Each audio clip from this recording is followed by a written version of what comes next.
రామా, ఇదంతా తొండి. నేను ఒప్పుకోనిది. కట్టుకున్న భర్తని బ్లాక్మెయిల్ చేయడం అన్యాయం రామా. అన్యాయమే అనుకోండి. నేనైతే ఈరోజు మిమ్మల్ని దగ్గరికి రానివ్వను. రామా రామా ప్లీజ్, అది కాదు సార్.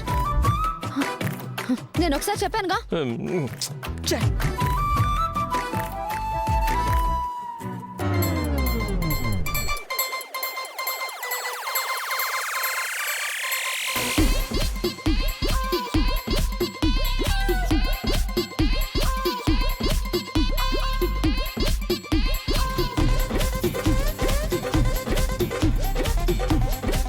వీళ్ళేంటి గదిలోకి వెళ్ళి తలుపేసుకుని ఇంకా బయటికి రాలేదు? ప్రమీల, ఎంతసేపు వేస్తావే? ఆకలి దంచేస్తోంది. అయిపోయిందండి. ఏమండి, శౌర్య రామలక్ష్మి ఇంకా బయటికి రాలేదు? ఎందుకొస్తారు? ఈ రోజు వాళ్ళకి సోమరం కదా.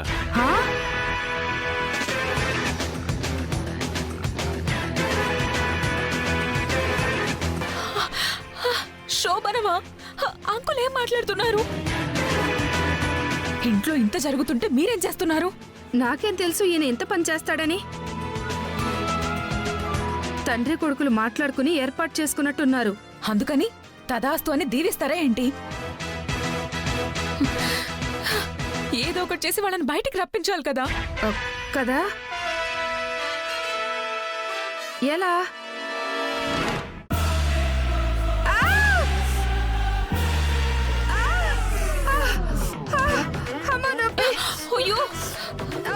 అయ్యో, ఏమైంది ప్రమీల? ఏమైంది?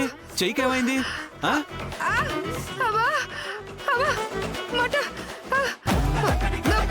ఈ మాత్రానికేనా? కాస్త పసుపు రాసి కట్టుకడితే అదే తగ్గిపోతుంది. ఏమైంది అత్తయ్య? అయ్యో, ఏమైంది? అది అమ్మ, ఏమైంది? మమ్మీ చెయ్యి కాలిపోయింది. అయ్యో, నొప్పి తట్టుకోలేకపోతున్నాను. నీకేం కాదు, నువ్వు కంగారు పడకు. శౌర్య, మమ్మీని హాస్పిటల్కి తీసుకెళ్దాం పదా. హాస్పిటల్ కా? అదేంటండి, అత్తయ్యకు చేయి కాలిపోతే అలా అంటారేంటి? నడవండి. అంటే రామా, మరి మన శోభనం? ఊరికే నడవండి. అత్తయ్యని హాస్పిటల్ తీసుకెళ్ళాలి. పర్లేదమ్మా, మీరు వెళ్ళండి, నేను చూసుకుంటాను కదా. మీరు వెళ్ళి పడుకోండి, నేను చూస్తానులే. నొప్పి, దేవుడు, నొప్పి నొప్పి. అయ్యో, నొప్పి తట్టుకోలేకపోతున్నాను. భరించడం కంటే చచ్చిపోవడం మేలు. ఇంకా ఆలోచిస్తారేంటి? హాస్పిటల్కి తీసుకెళ్ళండి. మమ్మీ పద. అవసరం లేదు. అరే అరే, ఏంటన్నా ఇది?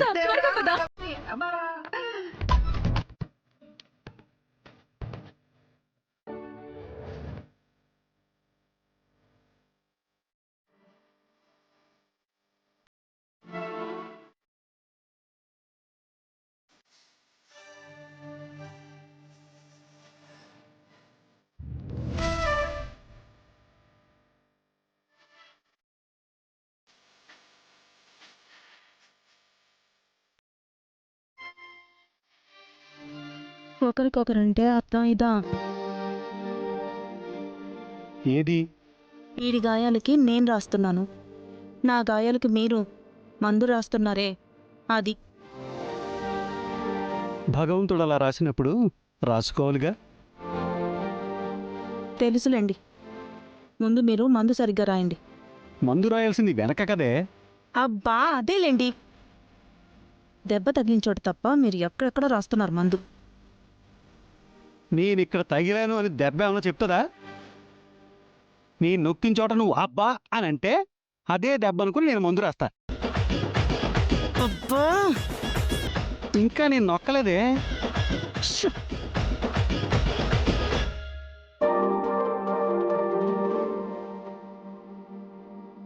అమ్మా. ఏంట్రా? మందమ్మా. రాస్తున్నాను కదా. అమ్మా. మళ్ళీ ఏంట్రా? మందు రాస్తున్నాను కదా. ఈ గాయాలకి మందు అవసరం లేదమ్మా.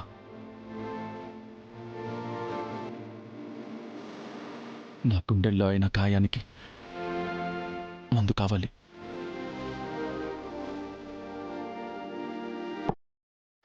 అదెక్కడ దొరుకుతుందిరా? ఆ మందు పేరు ఆద్య కదరా?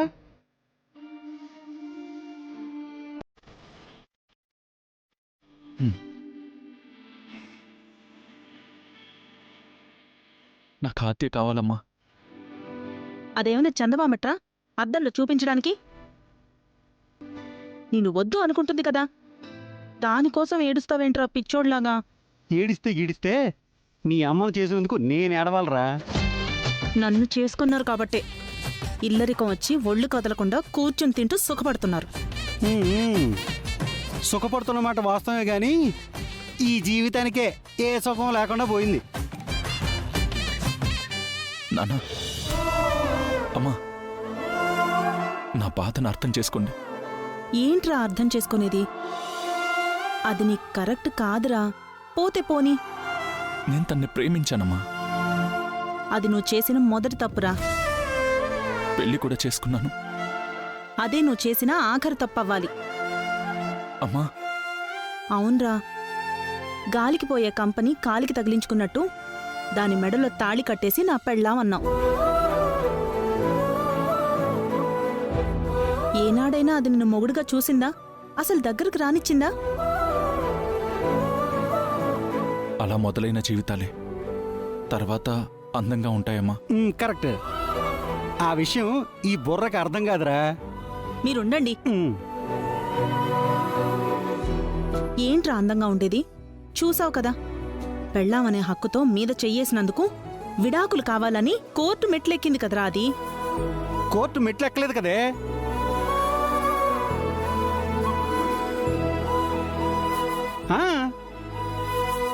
మా అన్నయ్యతో చెప్పుకుంది కదండి. మామయ్యతోనే కదమ్మా నేను కాళ్ళు గడ్డలు పట్టుకుని బ్రతంలాడుకుంటాను. ఆ, మీ మావయ్య మీకు విడాకులు ఇప్పిస్తానని ఆదికి మాటిచ్చాడురా. ఆ మాటని వెనక్కి తీసుకోమని వేడుకుంటానమ్మా. అంతే. మా అన్నయ్య మాటిచ్చాడంటే శాసనంరా. నిర్ణయాలు మార్చుకోవడాలు అవి ఉండవురా. ఏమే, భారత రాజ్యాంగాన్ని చాలాసార్లు సవరించారే, బావగారి మాటని సవరించుకోలేమా? ఇదే మాట ఇదే టోన్తో మా అన్నయ్యతో చెప్తారా? ఈ మాత్రం దానికి నేనెందుకే పద్మం? ప్రేమికుడు బాధితుడు, భార్య కావాలని బాధపడేవాడు వీడున్నాడు కదా, వీడే వాళ్ళు చెప్తాలే. ఏనన్నా? ఎక్కడికి రా వెళ్ళేది? ఎక్కడికి వెళ్తావరా? ఏమే, వీడి కాపురాన్ని కూల్చేయాలని కంకణం కట్టుకున్నావు అనమాట నువ్వు. వాడికి కొత్త జీవితం ఇవ్వాలని కలలు కంటున్నానండి. ఎట్టెట్టెట్టెట్ట?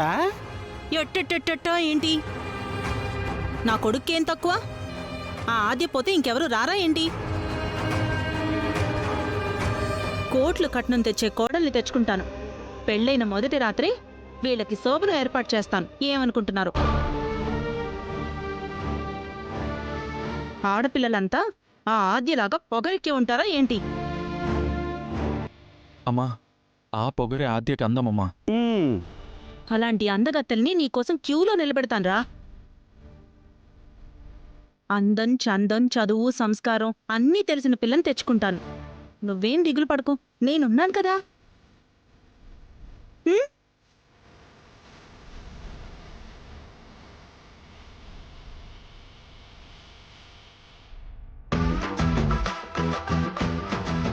అబ్బా ఏంటండి?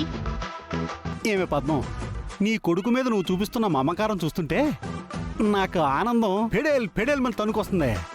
అందుకే మందు కొంచెం ఎక్కువ రాస్తున్నా. బుద్ధుందా మీకు? ఆ బుద్ధివాడేనే నీకు మందు కొంచెం ఎక్కువ రాస్తుంది. ఏదో ఒకటి చేసి మీరు నన్ను చంపేదాకా వదలరా? నా ఫీలింగ్స్ దీనికి ఎలా తెలిసే అబ్బా?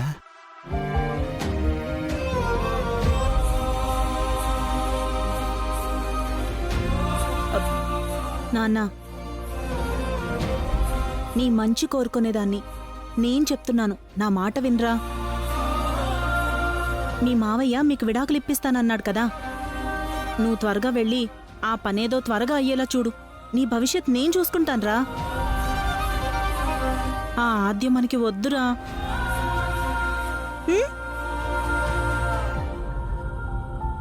అరే ఒరే శ్రీను ఒరే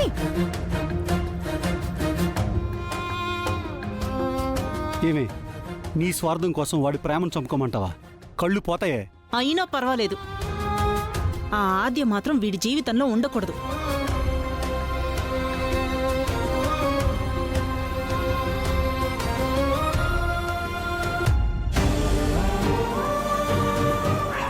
నాకు శ్రీను నుండి డైవర్స్ కావాలి.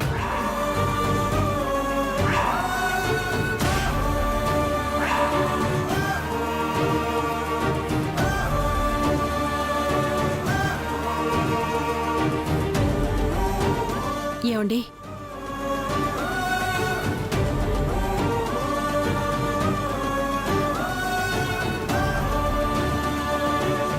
ఏం ఆలోచిస్తున్నారండి? అందరికీ సమన్యాయం చేయాలనుకునే నేను శ్రీను ఆద్యల విషయంలో ఎవరో ఒకరికి అన్యాయం చేస్తున్నానేమో అనిపిస్తోంది జానకి. కానీ ఆద్యకి మాటిచ్చాను, అలా అని శ్రీనుని బాధ పెట్టలేను.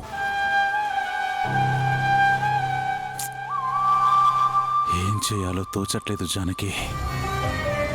అవునండి, ఒక పక్క నా చెల్లి కూతురు ఆద్యని మన బిడ్డలాగే చూసుకుంటున్నాం, ఇంకో పక్క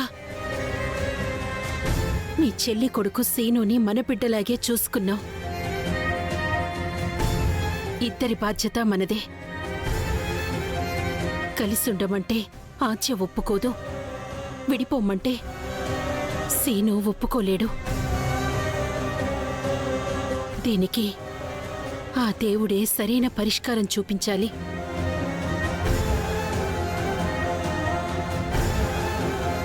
ఇంత చిన్నదానికి ఆ దేవుడు ఎందుకు అత్తయ్య?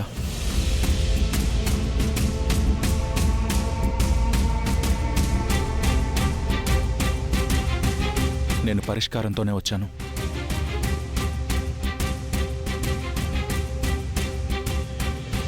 ఏంటి సీను నువ్వనేది? అవునత్తయ్య, నేను నిర్ణయం తీసుకునే వచ్చాను. చెప్పాను చూడండి.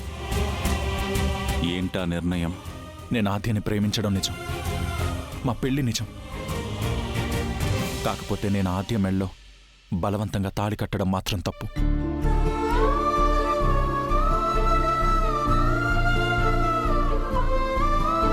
తర్వాత ఆ తాళికి నువ్వెంత విలువిచ్చావో మా అందరికీ తెలుసు. కానీ ఆద్యకి తెలియలేదు అత్తయ్య. నేను బలవంతంగా తాళి కట్టానన్నదొక్కటే తను మనసులో పెట్టుకుంది. కానీ నేను తను నాకెక్కడ దూరం అయిపోతుందో అన్న భయంతో అలా చేశాను. ఆ భయాన్ని దౌర్జన్యంగానో దోపిడిగానో ఆద్య అర్థం చేసుకుంది.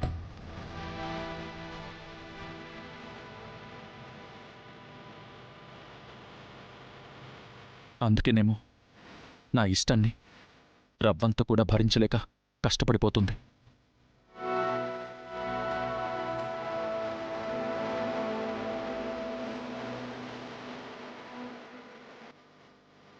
వాడేం చెప్తాడో వినండి. కానీ మీరు మా ఇద్దరిని విడదీయలేక కలపలేక ఎంత మదన పడుతున్నారో నేను చూస్తున్నాను.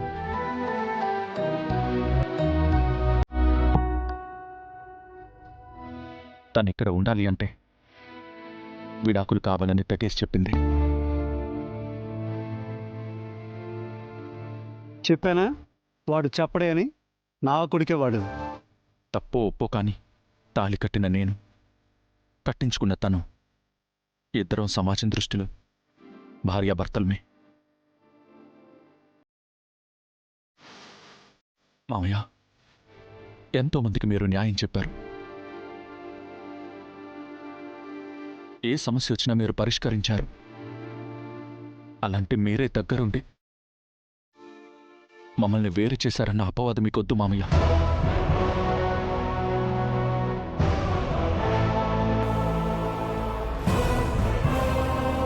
అందుకే నేను నిర్ణయం తీసుకున్నాను. ఏ నిర్ణయం?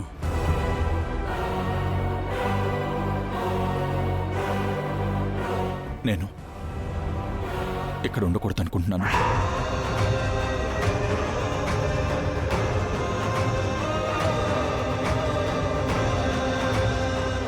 సీనయ్య ఎక్కడికి వెళ్తావు?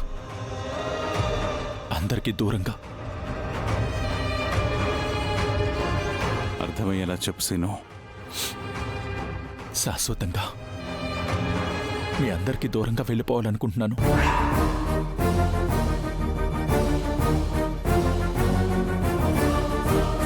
అంటే ఏంటి సీనయ్య? శాశ్వతంగా అంటే ఏంటి? చచ్చిపోతాను అత్తయ్య. అయ్యో,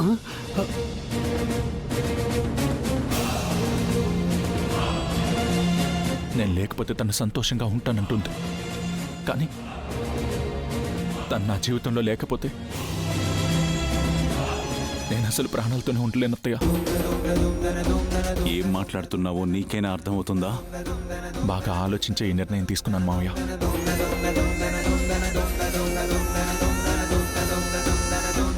విడాకులు ఇవ్వడం అనేది జరిగితే నేను కట్టిన తాళిని కూడా తను తేలిగ్గా తీసి పక్కన పెట్టడం నేను చూడలేను. అదే నా ప్రాణం పోతే అందరూ వచ్చి నా పాడె మోయడమే కాకుండా ఇన్నాళ్ళు బరువు అనుకుని నేను కట్టిన తాళిని కూడా తీసి పక్కన పెట్టేస్తారు. అంటే సంస్కారం లేకుండా నువ్వు చేసిన పనికి నీ దహన సంస్కారాలప్పుడు పరిష్కారం దొరుకుతుందని ఈ మాట చెప్తున్నావా? ఇప్పుడు నాకు చావు తప్ప వేరే దారి లేదు. సీనయ్య అలా మాట్లాడకు. ఎంతో ఆయుష్ భవిష్యత్తు ఉన్న మీలాంటి వాళ్ళు ఇలాంటి విషయాలకి చావే పరిష్కారం అనుకోకూడదు.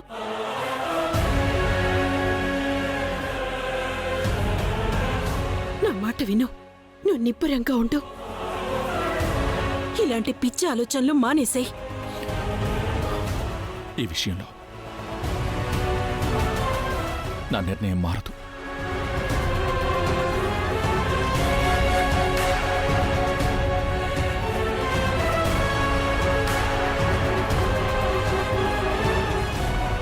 ఒరే నేను నీకు చెప్పిందేంటి? నువ్వు వాళ్ళతో మాట్లాడిందేంటి? ఆ?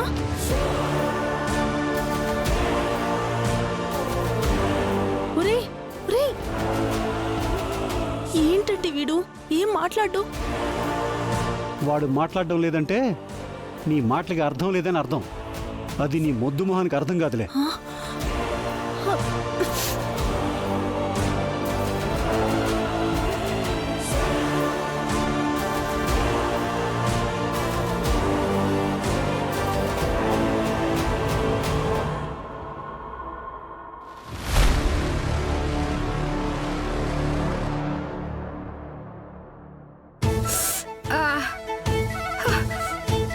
అబ్బబ్బబ్బా, అబ్బో, ఉఫ్, అమ్మా మండిపోతుంది. కూర్చో.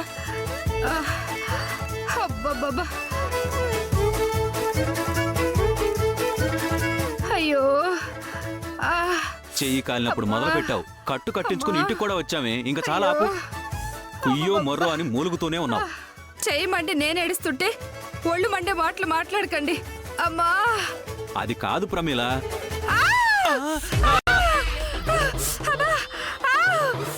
అక్కడ చెయ్యి ఎందుకు పెట్టావే? అమ్మా చూసుకోవాలి కదా. అమ్మా, అమ్మా, అమ్మా. పగవాడికి కూడా రాకూడదు మమ్మీ ఈ కష్టాలు. అంతా నీ వల్లే. మీరేం చూస్తున్నారా? ఇది ఎప్పుడు ఉండేదే కదా. మీకోసం గది డెకరేషన్ చేయించాను. మీరు వెళ్ళండి, వెళ్ళండమ్మా, వెళ్ళండి.